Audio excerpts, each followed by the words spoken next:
Chris. Bonjour Olivier. Voilà, donc vous êtes le président de la SRH, voilà, donc c'est l'association Sablaise de reconstitution historique. Voilà, très bien. Et donc aujourd'hui, eh bien, merci de nous accueillir sur Vendée Vintage TV Show. Voilà, aujourd'hui nous sommes à Lilium, donc il y a un peu de bruit. Ouais, c'est un petit peu bruyant. Voilà, et c'est 9 heures ce matin, ouais. Voilà. Et donc en fait c'est sur 2 jours où c'est consacré au forum des associations, c'est ça hein? Toute association confondue. Oui. D'accord. Patriotique, modélisme, etc., littéraire. D'accord. Et donc en fait, est-ce que vous pouvez nous parler de votre association et son but, pourquoi la reconstitution historique Alors c'est un souhait personnel. J'ai fait partie beaucoup d'associations, mais comme c'est une collection privée, oui. Je souhaitais faire partager au public les véhicules, d'accord. Les uniformes, l'équipement, l'armement, voilà. D'accord, ok. D'ailleurs, c'est un peu un devoir de mémoire, principalement. De toute façon, tout ce qui est reconstitution en général, c'est pour honorer nos combattants, et puis expliquer l'histoire. Il y a une grosse lacune là-dessus. Oui, c'est vrai. On peut le dire, surtout en ce moment. Et donc, vous avez des liens avec d'autres associations historiques, des associations d'anciens combattants, parce qu'effectivement, là, je vois que vous avez des flags avec les souvenirs français.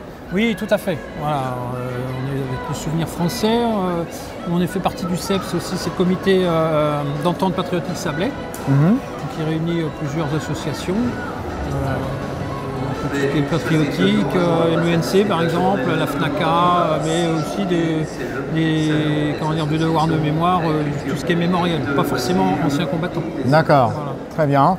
Et oui, alors on va parler du matériel oui. Aussi, présenté, parce que effectivement, il y a beaucoup d'histoires, c'est chargé en histoire. On a l'Harley Davidson. Si on pouvait parler, encore mieux. Ça serait génial. Et puis la Jeep aussi. Ouais. Donc, on va faire un petit tour tout de suite. C'est parti. Alors, oui, donc Chris, on parle de la Harley Davidson. Là. Voilà. Voilà, A pour Army et C pour Canadien. Il y a plusieurs modèles. Donc, elle date de quelle année? C'est un modèle de 1942. D'accord. Octobre 1942. Très bien. Voilà. Et donc, elle a une histoire à nous raconter. J'aimerais bien qu'elle me raconte l'histoire. Elle serait beaucoup plus intéressante. C'est un modèle, donc, à la base, suite à Pearl Harbor en décembre 1941, l'armée américaine sollicite des véhicules. Oui. Ils partent d'un modèle civil. D'accord. Et donc en 1942, ils l'ont militarisé, ils ont mis quelques accessoires avec la sacoche style cowboy, la selle, oui. les pare-cylindres pour la protection parce qu'elle pouvait servir de protection balistique. Vous avez tombé la moto, il se cachait derrière, sans abîmer le moteur. D'accord. Après, il y a quelques accessoires, donc il y a le porte. Alors on va voir ça, oui. Le porte-fusil, alors ils mettaient soit le SMA, c'est une petite carabine américaine, le Garand, fusil standard américaine, ou la Thompson. D'accord. Thompson, c'est la Chicago, Al Capone. Voilà, c'est ça. Voilà, c'était un fusil mitrailleur. D'accord. Ensuite, vous voyez, il y avait même la petite pelle parce que ça arrivait à être embourbé. Autrement, voilà, c'est un 740 cm3. D'accord. Ça fait 250 kg à vide. D'accord. Voilà, vous avez un double réservoir, essence et huile.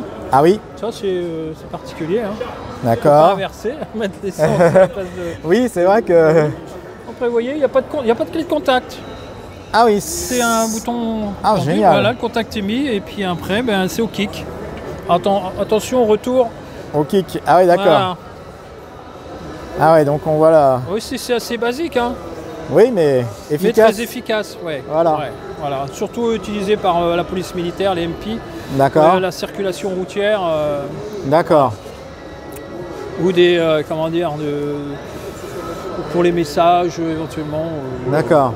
Vous n'allez pas en tout terrain. Parce que c'est pas. Vous voyez, la garde au sol est assez basse. Oui. Comparé des BM allemandes, les R75. Ah oui, effectivement, en effet, ouais. Ouais. Mais ça passe, S'il y a un obstacle, il l'a posé dessus et il glissait comme un ski. D'accord. Voilà. Ah là, avec nos dodanes partout, il faut faire attention. Ah ben là, dans les virages, je racle. Ça touche. Oui. Ah oui. Je fais des étincelles, pour une fois. Voilà, donc les sacoches, mettez... oui. Vous avez tous les outils, la pompe à graisse, l'outillage, un petit jerrycan d'essence éventuellement, parce qu'il n'y a pas une grosse autonomie. Oui. Ah oui, d'ailleurs, l'autonomie, ça c'est intéressant. C'était à peu près de combien environ? Il y a 12 litres 5. Oh là là. Donc, en heure, je ne sais pas trop. Mais il n'y a pas une grosse autonomie. Hein. Ouais, 12 litres 5 le réservoir d'essence. Oui, après c'est une consommation, je pense 6-7 litres. D'accord, ok. Voilà. Ouais, donc ça donne un peu les une idée. puristes regarderont le manuel technique et puis voilà. m'enverront un mail pour dire que je dis des bêtises. Voilà.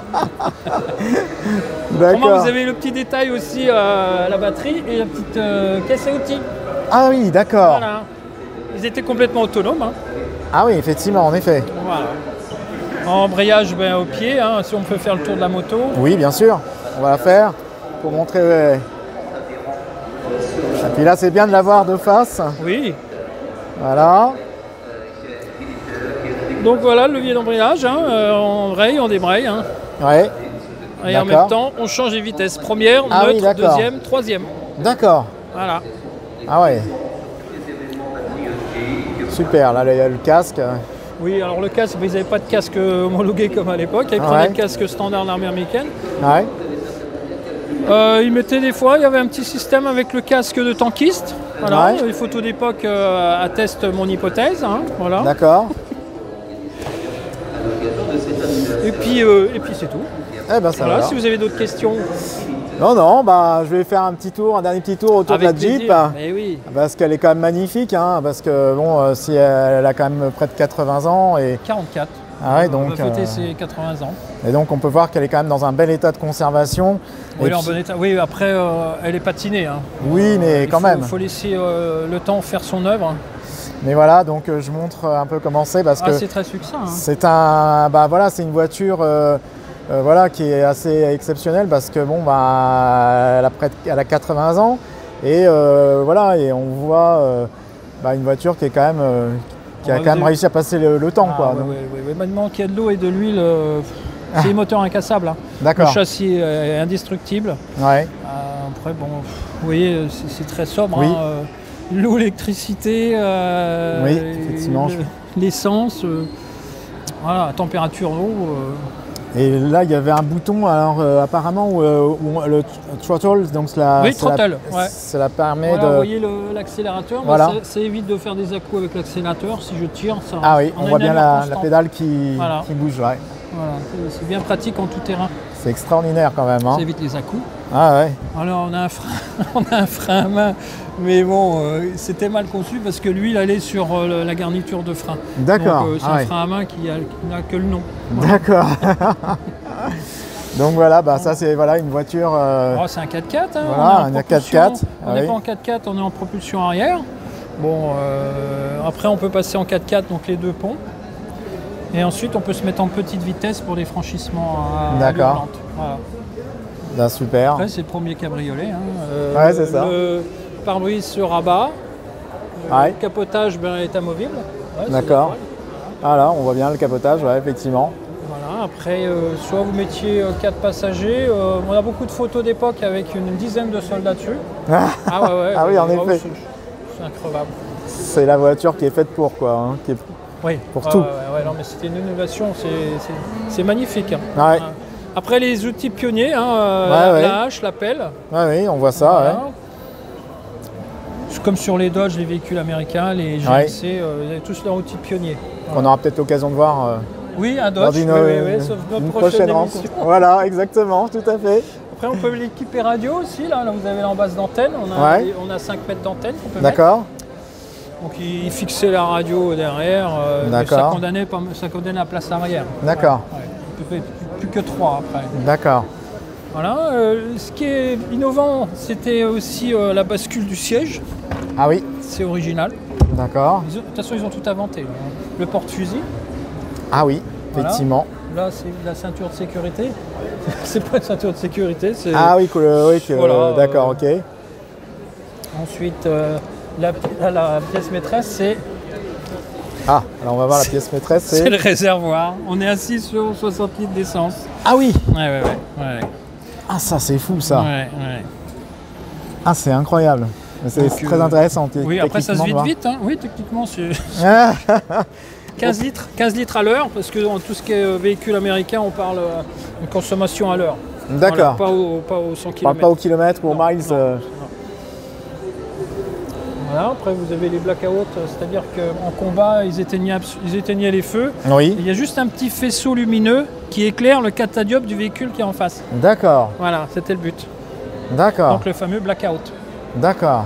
Vous avez les yeux de chat, vous en avez ici aussi. Alors c'est quoi les yeux de chat ça? C'est ça, bon, on dit les yeux de chat, mais c'est blackout aussi. D'accord, les blackouts aussi, d'accord. Donc quand on se met en blackout, il y a juste deux petits faisceaux lumineux ici Ouais. et ici. Donc c'est peut-être pour moins se faire repérer, c'est ça? Ah oui, oui, en pleine nuit, il Voilà. pouvait rouler à l'hurlante D'accord. et rouler en convoi. D'accord. Voilà, alors, manivelle, s'il n'y a plus de batterie, ben, c'est la manivelle. Ah d'accord. Voilà.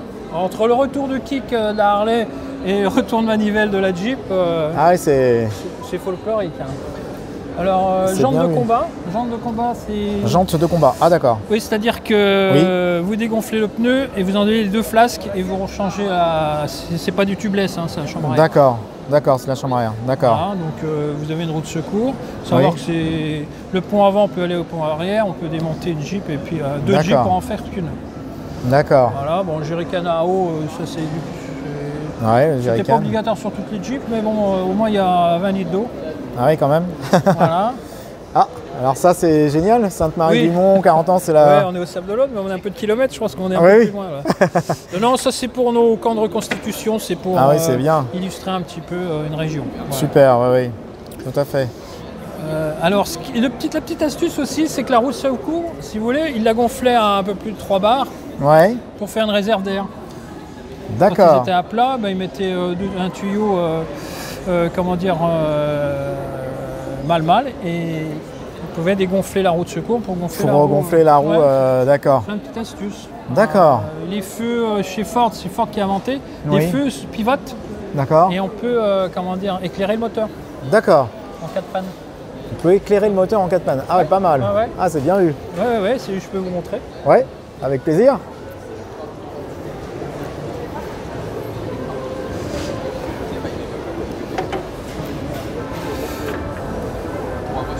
Alors, on va voir Voilà, le le moteur. moteur, Ça, c'est pas tous les jours qu'on voit un moteur. une Jeep avec le moteur ouvert. Voilà, 2 litres de gueule de ville, essence. D'accord. Donc, voilà, à 15 litres heure. Donc l'astuce de chez Ford, Oui. c'était de faire basculer. Hop. Et on peut éclairer le moteur. Punaise. Ah ouais, d'accord. Alors, On peut pour éclairer. information. Alors voilà, je vais montrer. Donc ça, c'est pour une lampe spéciale pour éclairer. Voilà. Enfin, c'est une lampe. Non, c'est la lampe. C'est le feu. C'est le feu C'est de le la feu voiture sert après qui de se lampe. retourne. Ouais. Ah, c'est génial. Voilà. Ah ouais, c'est super. Donc ça, c'était assez. C'est Ford, C'était vraiment Ford, ingénieux. Ouais. Il y a eu Ford et Willys pour les Jeeps. Et, Ouais. donc c'est... on repliera après. Hein. D'accord. Ah, super. Et là, bah, on voit le moteur. Ah, c'est très sobre, c'est un moteur tracteur. Hein. Ah ouais, bah oui. Ouais, Ah, c'est fait. Oui, il faut que ce soit rustique et facile à ouais, réparer entretenir, et à entretenir, quoi. Là, c'est le radiateur d'époque, c'est un Radiateur. Ford. D'accord. Je sais pas si on a encore les marquages, mais il est en cuivre. D'accord. Ah Voilà, oui. avec son petit nid d'abeille. Ouais. Bah, rien que cette pièce, c'est une pièce historique. Ah oui. Puis bon, bah, il ne fuit pas. Hein. Bah tant mieux, parce que même s'il venait à fuir, il faut à la limite le faire restaurer. Ah ouais, mais Parce faut que bien en racheter un. aujourd'hui, Ouais. c'est mieux d'avoir une pièce restaurée que d'en racheter une qui a été refaite, enfin qui a été refaite. Une sorte de pièces nouvelles quoi, qui sont parfois Après, moins bien. il y a des fournisseurs, hein. Il y a Jeep Village, Jeep Est, Jeep Sud-Est. On Ouais. trouve toutes les pièces. Hein. Quand même. Ouais. Après, les pièces de stock, les NOS, comme on dit, là, les NOS, Ouais. on en trouve de moins en moins. D'accord. Il y a des pièces refaites. Alors, il y a la fabrication chinoise et puis la fabrication américaine. Oui. Ouais.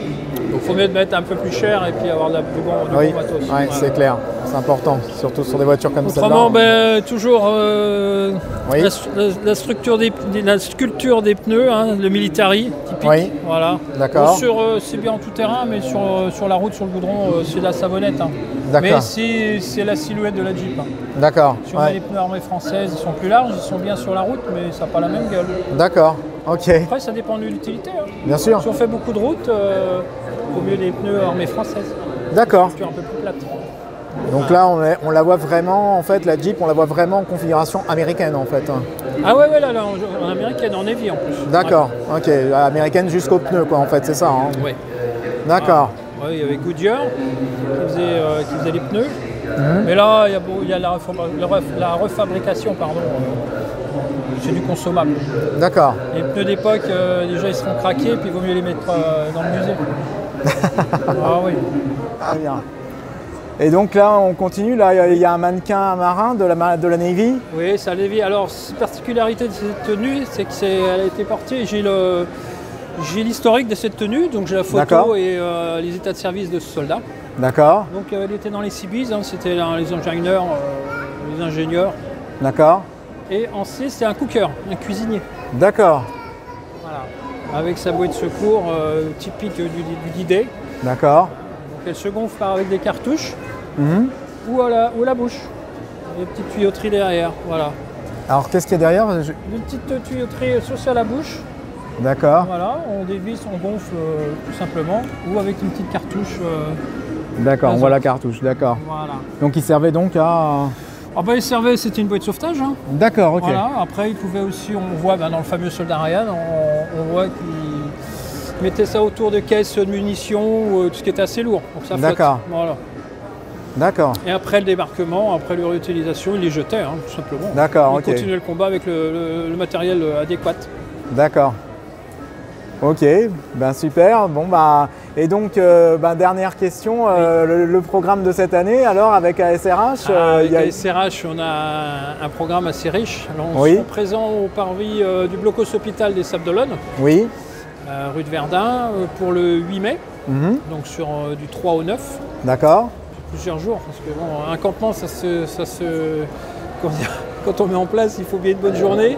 Ouais. Et puis une bonne journée aussi pour replier. Donc au mois de mai, du 3 au 9. Ouais. Pour le 6 juin, nous serons du 3 au 9 aussi au Parvis, l'hôpital, pour commémorer le 6 juin, parce que tout le monde ne monte pas pour les commémorations du 80e cette année. Oui, c'est le 80e anniversaire. Ouais. Donc après juillet, nous serons au musée automobile de Talmont. D'accord. Voilà, le week-end du 13-14. Voire peut-être 1 ou 2 jours de plus. Là, on fera un peu plus de baptême de Dodge et de Jeep.